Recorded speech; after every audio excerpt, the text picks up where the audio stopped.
This video is brought to you by Mood Crate. Sign up now and each month you'll receive dubious toys, tech gear, and apparel, left over from Hot Topic or something.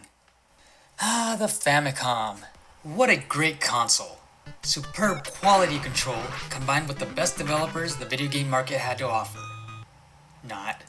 For those of us unfortunate enough to be exposed to bootlegs and pirated hacks, had the burden of playing games with questionable content that could range from having funky sprite changes to misleading titles to even triggering anti-piracy signals that made finishing the game impossible.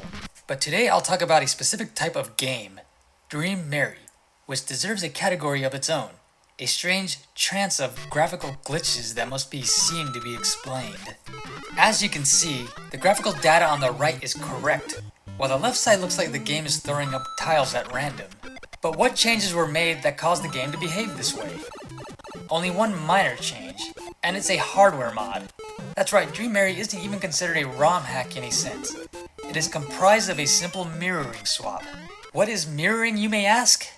Well, let's see. I suck at explaining things, but I will try anyway. Okay, imagine the screen. Now place a mirror to the side of that. Now place a mirror under it. Okay, I don't know where I was going with that. Okay, how about this? Let's say you have a book, and you're supposed to turn the pages horizontally like this, but instead you start turning them vertically, which is technically impossible, but the point is, the book doesn't make sense anymore. Neither does the game. But notice it doesn't totally freak out like this, because mirroring only affects graphical data, so the gameplay is otherwise left unchanged. Fascinating, isn't it? Damn, son, where'd you find this? You can find this where you find other bootlegs, pirates, other quality questionable products. Fortunately for us, we can make one ourselves. All you need is a soldering iron. Warning, I'm not responsible for any damage you may do to yourself or your equipment. First, remove the solder that is currently on the corresponding pin.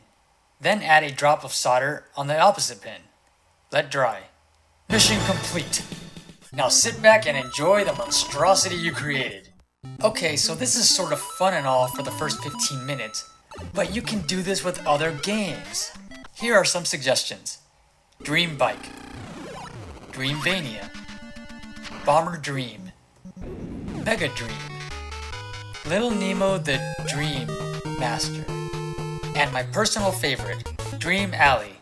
Unlike the others, this one actually does quite indeed change the gameplay in a way, seeing as you need the open space to shoot the targets.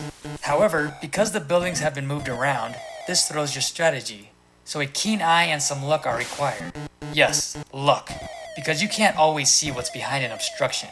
Buildings can impede your line of vision, sometimes completely. I mean, look at that! What the hell? Come on!